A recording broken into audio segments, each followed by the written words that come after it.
हाथ से हाथ जोड़ो की अभियान की शुरुआत हुई है बेरी से। और जो है इस अभियान के माध्यम से हम लोगों के बीच में जा रहे हैं।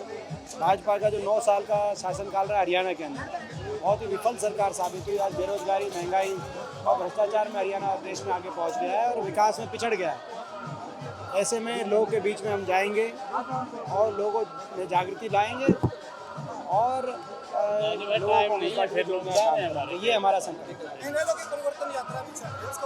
उसका कोई जो है वजूद हरियाणा प्रदेश में लोगों का ज़्यादा है नहीं, उनके एक विधायक हैं, ज़्यादा वजूद है नहीं। बहुत ही मैं समझता हूँ कि ये जिस तरह का अपमान सरपंचों का किया गया है, ये केवल सरपंचों का अपमान नहीं है, हरियाणा की जनता का अपमान है। क्योंकि इसी हरियाणा की जनता ने, जिन्होंने सरपंचों को चुना, उन्होंने इस सरकार को चुनने का काम किया। और अगर सरपंचों को अधिकार नहीं देने तो सरकार को चुनाव भी नहीं कराने थे।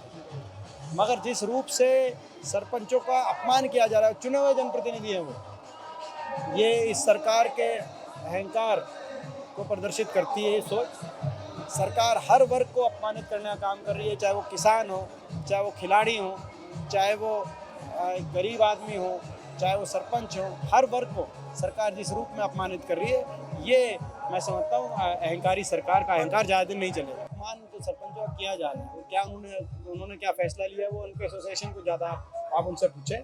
लेकिन हम सरपंचों के इस अभियान में सरपंचों के साथ हैं।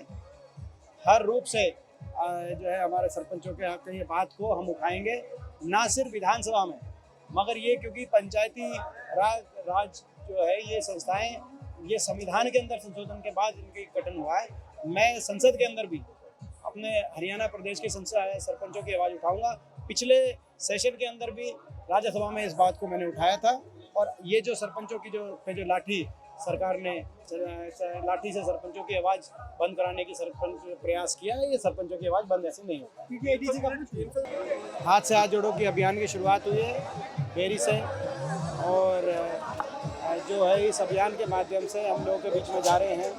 भाजपा का जो 9 साल का शासनकाल रहा हरियाणा के अंदर, बहुत ही विफल सरकार साबित हुई। आज बेरोजगारी, महंगाई और भ्रष्टाचार में हरियाणा देश में आगे पहुंच गया है और विकास में पिछड़ गया है।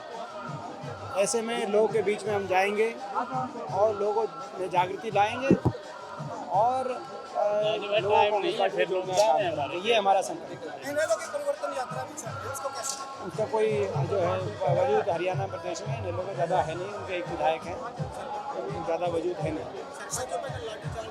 बहुत ही मैं समझता हूँ कि ये जिस तरह का अपमान सरपंचों का किया गया है, ये केवल सरपंचों का अपमान नहीं है, हरियाणा की जनता का अपमान है। क्योंकि इसी हरियाणा की जनता ने, जिन्होंने सरपंचों को चुना, उन्होंने इस सरकार को चुनने का काम किया। और अगर सरपंचों को अधिकार नहीं देने तो सरकार को चुनाव भी नहीं कराने थे।